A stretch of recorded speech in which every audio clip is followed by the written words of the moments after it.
साथियों नमस्कार, मैं हरिश्चंद्र बर्णवाल इस वीडियो में आप सभी का स्वागत करता हूं। दोस्तों, कल वक्फ के मामले में सुप्रीम कोर्ट ने जो अंतरिम फैसला सुनाया है उससे किसको झटका लगा, आपको क्या लगा? मैंने तो दोस्तों सारे वीडियो खंगाले हैं, अधिकतर न्यूज़ क्लिपिंग पढ़ने की कोशिश की, लेकिन यकीन मानिए ये नैरेटिव का खेल इतना ज़बरदस्त है दोस्तों, इतना ज़बरदस्त है कि जो चीज़ आपकी जीत है उसको भी लोग हार में तब्दील कर देते हैं। ये कमाल की जो कलाकारी है ना, ये इस समय खान मार्केट गैंग ने सीख लिया है। और मैंने तो कई सारी चीज़ें देखी, जो इधर का इकोसिस्टम है ना वो भी मातम मना रहा है। ये ठीक वैसे ही है दोस्तों जैसा 2024 के लोकसभा चुनाव का जब परिणाम आया तो सारे लोगों में ये नैरेटिव भर दिया गया कि आपकी तो हार हो गई। कई लोगों ने ये सोचना शुरू कर दिया कि अब मोदी जी कैसे प्रधानमंत्री बनेंगे, बन गए तो 2 महीने भी नहीं टिक पाएंगे, काम नहीं कर पाएंगे। दोस्तों, सुप्रीम कोर्ट ने वक्फ को लेकर कल जो फैसला सुनाया है, अंतरिम फैसला, दरअसल सही मायने में कहिए तो जो मोदी शाह चाहते थे वही हुआ है। बिल्कुल एक लाइन में आपको बता रहा हूं, जो इस देश की सरकार चाहती थी वो हो गया। बस ये हो सकता है कि कुछ मामलों में घुमा कर हुआ है, लेकिन हो गया है। दोस्तों याद रखिए, इस देश में कांग्रेस की सरकार वो काम कर चुकी है जहां इस देश के संसाधनों पर पहला हक मुसलमानों को दे दिया गया था, वहां से वक्फ के कल के फैसले तक आइए तो आपको एक बहुत बड़ा सफर नजर आएगा। और तभी मैं आज के वीडियो में ये डिकोड करने चाह रहा हूं कि आखिर वक्फ मामले की असलियत क्या है। सुप्रीम कोर्ट ने जो फैसला सुनाया है वो इंडी अलायंस के लिए, ये जो तमाम जैसे ओवैसी हैं और बाकी लोग हैं ना, उनको कितना बड़ा झटका लगा है। मैं आज के वीडियो में दोस्तों 9 झटके की कहानी दिखाने जा रहा हूं, एक एक करके सुनिएगा। और मैं निवेदन करता हूं ज़रूर कमेंट कीजिएगा, बताइएगा कि आपको क्या लगा, जो आपने सोचा और जो मैं वीडियो में दिखा रहा हूं दोनों में कितना फ़र्क है। और मैं तो अभी फैसला आपको दिखाऊंगा ना, तो आपके कमेंट की प्रतीक्षा है दोस्तों। और साथ ही आपसे निवेदन है, देखिए प्रधानमंत्री मोदी का कल जन्मदिन है दोस्तों। ये जन्मदिन बड़ा विशेष है। विशेष इसलिए है क्योंकि वो 75 वर्ष के पूरे होने जा रहे हैं। और मैं बार बार कहता हूँ दोस्तों, अपने घर परिवार में किसी को भी देखिए, 60 साल, 65 साल, 70 साल में क्या स्थिति होती है, और एक व्यक्ति 75 वर्ष की आयु में भी दिन रात इस देश के लिए परिश्रम कर रहा है। क्या हमारा फर्ज नहीं है कि उनके लिए भी हम जश्न मनाएं? तो आइए क्यों ना इस गीत के साथ दोस्तों एक जश्न में शामिल होते हैं। बिल्कुल नया गीत है, हैप्पी बर्थडे मोदी जी। तो मेरा सब इन्हें निवेदन है दोस्तों, आप ज़रूर देखिए, खूब झूमिए, बताइए कैसा लगा, एक एक व्यक्ति तक इस गीत को ज़रूर पहुंचाइएगा, जैसे इस्तेमाल करना चाहे कीजिएगा।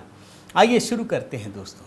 वक्फ संशोधन कानून अधिनियम 2025 जिस पर सुनवाई हो रही थी, प्रधान न्यायाधीश BR गवई और ऑगस्टीन जॉर्ज मसीह की बेंच है, खंडपीठ है। और उधर तो आप जानते हैं कपिल सिब्बल, सिंघवी, तमाम बड़े बड़े वकील, और सरकार की तरफ से solicitor general Tushar Mehta. 2 bite सुनाता हूं दोस्तों, आपको एकदम समझ में आ जाएगा कि सुप्रीम कोर्ट के फैसले से झटका किसको लगा है। जो लोग रोना धोना कर रहे हैं, मातम मना रहे हैं, उनको इन्हीं 2 बयानों से पूरी की पूरी तस्वीर क्लियर हो जाएगी। और बाकी तो मैं डिकोड करूंगा ही। पहले ओवैसी को सुनिए, वो साफ साफ कह रहे हैं कि उनकी हार हुई है सुप्रीम कोर्ट में, सरकार जीत गई है।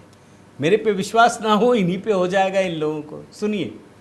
मेरी राय में, मेरी पार्टी की राय में यह है कि ये जो इंटरिम ऑर्डर आया है, इससे जो कानून मोदी सरकार ने बनाया है, मोदी गवर्नमेंट ने बनाया है, एनडीए ने बनाया है, इससे वक्फ प्रॉपर्टीज का तहफ्फुज नहीं होगा, प्रोटेक्शन नहीं होगा और एंक्रोचर्स को रिवॉर्ड किया जाएगा। देख रहे हैं ना, साफ साफ कह रहे हैं ना, ये जो इंटरिम ऑर्डर आया है, इससे जो कानून मोदी सरकार ने बनाया, गवर्नमेंट ने बनाया, एनडीए ने बनाया है, सब छीन लिया जाएगा। भैया जो गलत होगा वो तो छीना जाएगा। यही तो कानून का मर्म है। एक और बयान सुनाता हूं। अबू आजमी, आप जानते हैं ना वो किस तरीके से सक्रिय रहते हैं दोस्तों, और उनको सुनने के बाद आपको समझ में आएगा कि सुप्रीम कोर्ट का फैसला, जो लोग उछल रहे हैं उन्हीं को एड्रेस करते हुए बोल रहे हैं ये तो आधा ही है, इंसाफ नहीं मिला। सुनिए। यानी कि जो फैसला है सुप्रीम कोर्ट का उससे मतलब संतुष्ट नहीं है आप? नहीं, बिल्कुल संतुष्ट नहीं, बिल्कुल नहीं। तो आगे लाइन ऑफ एक्शन? वही तो मैंने कहा ना, अभी हम बात करेंगे, जो जिम्मेदार उसके हैं तो उनसे बात की जाएगी कि आगे क्या होना चाहिए, लेकिन जिस तरह से हमको उम्मीद थी कि इंसाफ मिलेगा, अधूरा है ये। एकदम क्लियर है दोस्तों, क्रिस्टल क्लियर है। बड़े लोग हैं ये सब, आप भी जानते हैं, हम भी जानते हैं, और इंडिया अलायंस वाले भी जानते हैं। अब मैं इसी से अपनी कहानी को आगे बढ़ाता हूं। 9 झटके, यही कहा ना मैंने, अभी आपको एक एक करके दिखाता हूं। पहला झटका, और यह झटका सिर्फ वक्फ के लिए नहीं है, बल्कि आने वाले सभी कानूनों के लिए है। जो लोग संसद में पारित कानून को चुनौती देने के लिए सीधे सुप्रीम कोर्ट में कूद पड़ते हैं और चाहते हैं कि बस कानून रोक दें, बहुत बड़ा झटका लगा है, बहुत बड़ा। सुप्रीम कोर्ट ने साफ साफ कहा है कि भैया अगर कानून संसद ने बनाया है तो संवैधानिकता उसके पक्ष में होती है। किसी भी कानून को इस तरीके से रोक नहीं लगाई जा सकती। कुछ प्रोविजन हो सकते हैं, कहीं कुछ संरक्षण हो सकता है, लेकिन कानून पर रोक नहीं लगाई जा सकती। ये जो बड़े बड़े वकील हैं ना, कपिल सिब्बल, अभिषेक मनु सिंघवी, ये क्यों गए थे कि कानून पर आप रोक लगा दीजिए? जानते हैं क्या कहा है? मैं आपको फैसला दिखाता हूं। चीफ जस्टिस BR गवई और जस्टिस ऑगस्टीन जॉर्ज मसीह, इनकी खंडपीठ है।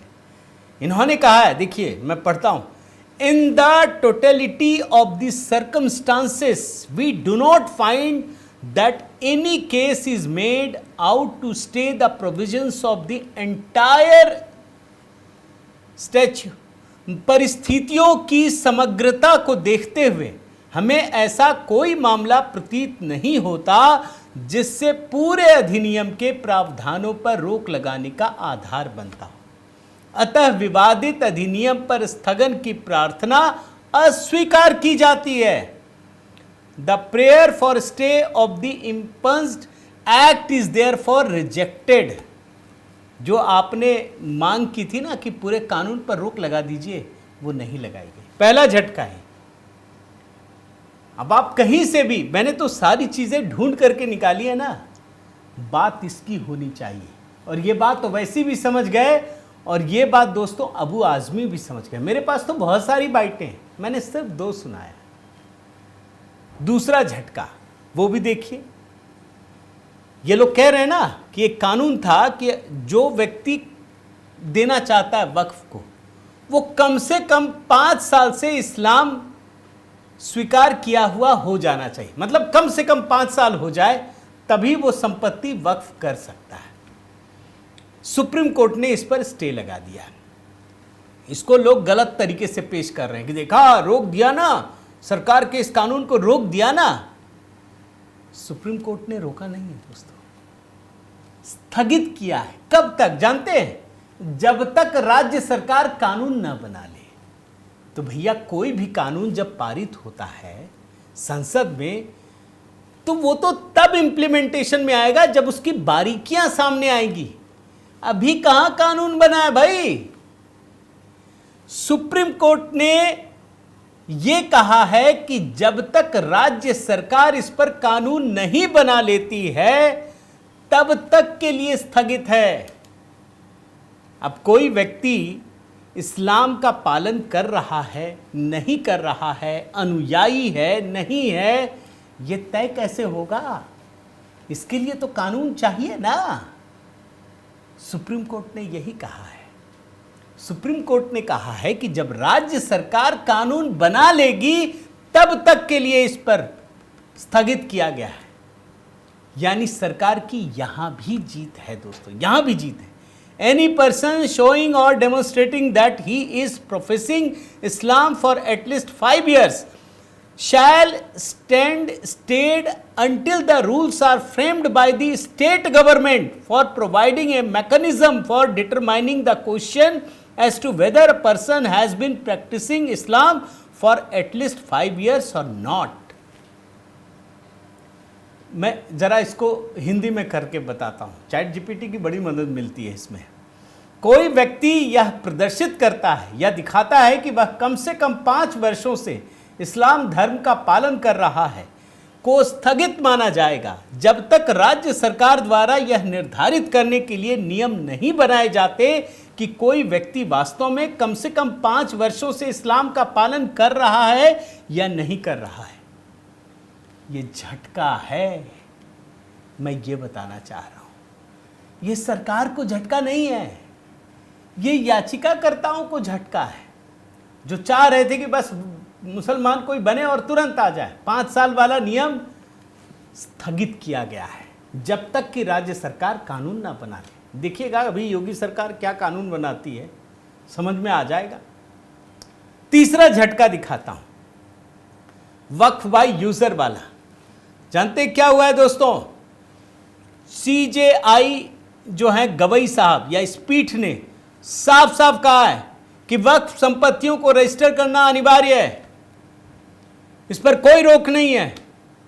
सीजेआई गवई ने कहा, हमने ये माना है कि पंजीकरण 1995 से 2013 तक अस्तित्व में रहा है, यानी रजिस्ट्रेशन तो पहले भी होता था 1995 से 2013 तक। ये तो कांग्रेस की सरकार जाते जाते ये हटा दी। यानी जब रजिस्ट्रेशन पहले होता था तो ये कोई नया प्रावधान नहीं है, और सरकार ने 6 महीने की अवधि दी है, वो भी पर्याप्त है। हालांकि इसमें यह कहा है, और ये तो सरकार भी मान रही है, कि मान लीजिए 6 महीने निकल गए तब भी आप अदालत आ सकते हैं, उसमें भी कोई रोक नहीं है। यानी ये बहुत बड़ा झटका है दोस्तों। जो लोग ये सोच रहे हैं ना कि रजिस्ट्रेशन नहीं करना होगा, रजिस्ट्रेशन करना ही पड़ेगा। और इस मामले में तो मैं देख रहा था जून के पहले हफ्ते में दोस्तों, भारत सरकार ने बाकायदा एक पोर्टल भी बना दिया, उसका नाम है उम्मीद। मेरे ख्याल से 6 जून में। इसका पूरा नाम है unified Waqf management empowerment efficiency and development act. इस पोर्टल के माध्यम से देश भर की वक्फ संपत्तियों का रजिस्ट्रेशन किया जाएगा, और 6 महीने में रजिस्ट्रेशन कराना अनिवार्य है जब यह कानून बन रहा है। तो ये झटका है, तीसरा झटका बताया मैंने। चौथा झटका, भाई इसमें एक मुद्दा था डीएम का लेकर के कि कलेक्टर के पास बड़े अधिकार हैं। सुप्रीम कोर्ट ने कहा कि कलेक्टर नागरिकों के व्यक्तिगत अधिकार तय नहीं कर सकते, यह काम न्यायाधिकरण का है, ट्रिब्यूनल का है। इसमें गलत बात है नहीं दोस्तों, भाई ट्रिब्यूनल का है। लेकिन आप सोचिए सुप्रीम कोर्ट ने क्या कहा है, दोनों बात को समझिएगा। सुप्रीम कोर्ट ने कहा है कि वक्फ संशोधन कानून में यह प्रावधान सुरक्षित रहेगा कि जो सरकार की ओर से नियुक्त अधिकारी को यह निर्धारित करने का अधिकार देता है कि क्या वक्फ संपत्ति ने सरकार का अतिक्रमण किया है या नहीं, यानी किसी वक्फ ने सरकारी संपत्ति को छीन लिया है या नहीं, यह सरकारी अधिकारी ही निर्धारित करेगा। और साथ ही साथ एक ट्रिब्यूनल की बात की है कि अगर कोई झगड़ा है तो ट्रिब्यूनल में जा करके ही ये सारी चीजें होंगी। यानी इस मुद्दे पर भी अगर सही मायने में देखिए तो वक्फ संपत्ति का निर्धारण वक्फ न्यायाधिकरण ही करेगा, ट्रिब्यूनल करेगा। जुडिशियल पावर डीएम को कितना होता है दोस्तों, कहां होता है? मैं इसको भी झटका नहीं मानता, ये बल्कि पावर है। अरे वो तो खत्म हो गया ना कि जहां आपने हाथ रख दिया वो आपकी जमीन हो गई, ऐसा अब नहीं होने वाला है, ये खत्म हो गया। और लड़ाई अगर होगी तो सही से होगी। अब आपको सरकार से लड़ना पड़ेगा। ये चौथा झटका है दोस्तों। पांचवा झटका आइए, वक्फ न्यायाधिकरण के अधीन जो संपत्तियां हैं उस पर किसी तीसरे पक्ष का कोई अधिकार नहीं है। मतलब अगर किसी संपत्ति पर लड़ाई है, मान लीजिए कि वक्फ ने किसी की संपत्ति छीन ली है, ये तो मैं पुराने किस्से की बात बता रहा हूँ, नए का तो अब रजिस्ट्रेशन ही करना पड़ेगा, अब तो ले ही नहीं पाएंगे। मैं पुरानी ज़मीनों की बात बता रहा हूँ जो हड़प रखी है। मान लीजिए सरकारी अधिकारी ये कहता है कि ये सरकार की ज़मीन है, भाई वो ट्रिब्यूनल में जाएगा। आप जानते हैं क्या होगा इसका अर्थ? इसका अर्थ ये है कि उस संपत्ति पर वक्फ कुछ नहीं कर सकता, वो बेच नहीं सकता, उस पर तीसरे पार्टी का कोई अधिकार नहीं होगा।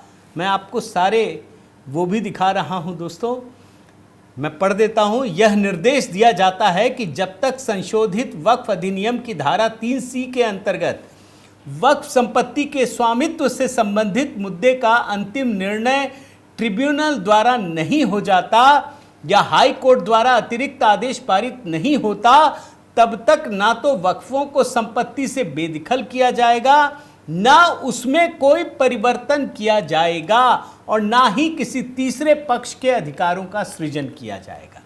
लीजिए, ना तो आप छीन सकते हैं और ना आप किसी को बेच सकते हैं। सरकार कहां बेचती है? तो ये एक बहुत बड़ा मुद्दा है दोस्तों। ये 5वां झटका है। मैं बहुत ही सहज लैंग्वेज में आपको बताने की कोशिश कर रहा हूं। छठा झटका, वक्फ काउंसिल और वक्फ बोर्ड में गैर मुस्लिम सदस्य भी हो सकते हैं। अच्छा, ये लोग बोल रहे हैं कि भाई 3 ही होगा, जो केंद्र सरकार का वक्फ बोर्ड है उसमें 3 से अधिक नहीं होगा, और वक्फ काउंसिल जो स्टेट गवर्नमेंट का उसमें 4 से अधिक नहीं होगा। अरे भाई, उल्टा क्यों पढ़ रहे हैं? सीधा पढ़िए ना कि भारत सरकार के वक्फ काउंसिल में अब 3 गैर मुस्लिम सदस्य भी होंगे, और जो स्टेट का वक्फ बोर्ड है उसमें 4 गैर मुस्लिम सदस्य होंगे। अच्छा, एक और मजेदार बात आपको बताता हूं, जो ये लोग पेश कर रहे हैं ना कि झटका वटका कुछ नहीं है। सुप्रीम कोर्ट में ये बात खुद सॉलिसिटर जनरल ने कही थी। मैं आपको इस फैसले को पढ़कर बताता हूं, सुनिए।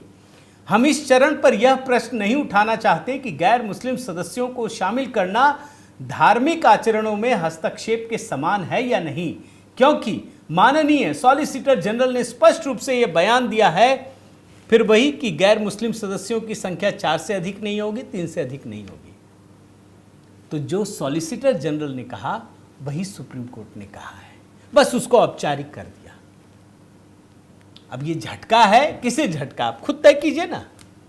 भाई, एक तरफ सिर्फ मुस्लिम होते, अब कम से कम 3 गैर मुस्लिम केंद्र सरकार वाले में, काउंसिल में और बोर्ड में 4, किसको झटका? आप खुद सोचिए। तो ये है छठा झटका दोस्तों। 7वां झटका सुनिए। एक सीईओ होता है, मुख्य कार्यकारी अधिकारी। सुप्रीम कोर्ट ने इस मुद्दे को भी उठाया गया। ये कहा, उन्होंने सलाह दी कि अगर वो मुस्लिम हो तो अच्छा है, लेकिन फैसला यह है दोस्तों कि वो कोई भी हो सकता है, वो गैर मुस्लिम भी हो सकता है। देखिए क्या लिखा है। संशोधित वक्फ अधिनियम की धारा 14 की उपधारा 1 के खंड ई का अवलोकन करने पर यह स्पष्ट होता है कि बोर्ड के एक पदस्थ सदस्य को राज्य सरकार का वह संयुक्त सचिव होना चाहिए जो वक्फ मामलों से संबंधित हो। यह भी देखा जा सकता है कि बोर्ड का मुख्य कार्यकारी अधिकारी, जो बोर्ड का पदेन सचिव भी होगा, राज्य सरकार का एक अधिकारी होगा और वक्फ मामलों में राज्य सरकार के संयुक्त सचिव के पद पर भी कार्यरत होगा। सामान्यतः मुख्य कार्यकारी अधिकारी का पद ग्रहण करने वाला व्यक्ति मुस्लिम समुदाय से संबंधित होता है, लेकिन जरूरी नहीं है। लिखा हुआ है कि हमने पहले ही प्रस्तावित किया है कि 11 सदस्यों वाले बोर्ड में केवल 3 गैर मुस्लिम सदस्यों को अनुमति दी जा सकती है। हमारा मत है कि ये सुप्रीम कोर्ट कह रहा है कि यदि पदेन सचिव गैर मुस्लिम भी हो तो भी इसका बोर्ड के कार्य संचालन पर कोई प्रभाव नहीं पड़ेगा। ये सुप्रीम कोर्ट ने कहा है कि मतलब होना चाहिए, लेकिन अगर वो नहीं भी होता है तो उससे कोई फर्क नहीं पड़ेगा। एकदम क्रिस्टल क्लियर समझिए दोस्तों कि इस बोर्ड का, इस वक्फ काउंसिल का सीईओ अब गैर मुस्लिम भी हो सकता है। बिल्कुल स्पष्ट कह रहा हूं। यह है 7वां झटका। और आगे बढ़िए, 8वां झटका। ये तो बहुत बड़ा झटका है दोस्तों। आप जानते हैं ना, अनुसूचित जाति जनजाति की जमीनों को किस तरीके से हड़प लेते हैं, क्या क्या नहीं किया जाता है। इस एक्ट में पूरी तरह से सुरक्षा दी गई है। भैया एससी एसटी की जमीन पर वक्फ वाले नजर न डालें जो छीन लेते हैं। सुप्रीम कोर्ट में इस कानून को पूरी तरह से सुरक्षा दी गई है। क्या लिखा है मैं आपको पढ़ता हूं। हमारा सुविचारित मत है कि संशोधित वक्फ अधिनियम की धारा 3D जैसा प्रावधान, जिसे हमारे देश के सबसे वंचित और संवेदनशील वर्गों में से एक अर्थात अनुसूचित जनजातियों के हितों की रक्षा के घोषित उद्देश्य के साथ अधिनियमित किया गया है, यह नहीं कहा जा सकता कि उसका उस उद्देश्य से कोई संबंध नहीं है जिसे प्राप्त करने का प्रयास किया गया है। इसलिए ऐसा प्रावधान प्रथम दृष्टया मनमाना नहीं कहा जा सकता जिससे उसे स्थगित कर दिया जाए। सुप्रीम कोर्ट ने कहा कि यह प्रावधान गलत नहीं है, मनमाना नहीं है, इसको स्थगित नहीं किया जा सकता। आप सोचिए ये झटका किसको है। अब एससी एसटी की जमीन पर आप ऐसे नजर डाल देंगे ना तो ये वक्फ वाले बुरी तरह फंसेंगे। ये है असली कहानी। ये है 8वां झटका दोस्तों। और 9वां झटका, आप जानते हैं ना, ये जो पुराना कांग्रेसियों ने कानून बनाया था उसमें क्या था कि वक्फ ने अगर किसी पर हाथ रख दिया ना, वो जमीन उसकी हो जाती है। और उसमें लिखा हुआ था अदालत कुछ नहीं कर पाएगी, अदालत जाने का अधिकार ही नहीं है। वही याचिकाकर्ता, वही वकील, वही मुवक्किल, वही जज, सब कुछ वही होते थे। सुप्रीम कोर्ट ने यह कहा है कि अगर आपको किसी भी प्रावधान, किसी भी चीज पर कोई भी दिक्कत है, आप दोबारा हमारे पास आ सकते हैं। यानी दोस्तों, कोर्ट जाने का रास्ता खुला हुआ है, किसी के लिए भी खुला हुआ है, जो पहले कांग्रेस की सरकार ने बंद कर दिया था। यह है 9वां झटका। अब आप तय कीजिए दोस्तों कि वक्फ पर सुप्रीम कोर्ट का जो अंतरिम फैसला आया है वो किसके लिए झटका है। नैरेटिव के चक्कर में मत फंसिएगा, वरना आपको समझ ही में नहीं आएगा। नैरेटिव ऐसी चीज़ होती है ना दोस्तों, जिसमें हम अपनी जीत को हार मान लेते हैं और जो हारा हुआ होता है वो जीता हुआ मान लेता है, और यहीं आकर पूरा मामला फंस जाता है। आपकी क्या राय है ज़रूर कमेंट करके बताइएगा। और अगर आपने चैनल सब्सक्राइब नहीं किया है दोस्तों तो ज़रूर कीजिए, लाइक कीजिए, बेल आइकन दबाइए। और हाँ, प्रधानमंत्री मोदी के जन्मदिन को लेकर दोस्तों मैं निवेदन करता हूँ, हम प्रधानमंत्री मोदी को अपने परिवार का एक सदस्य मानकर ज़रूर इस गीत को एंजॉय करें। मैंने कमेंट में डाल दिया है, पिंड भी किया है, तुरंत अभी के अभी क्लिक कीजिए, सुनिए, बताइए कैसा लगा ये गीत। बहुत बहुत धन्यवाद। जय सिया राम।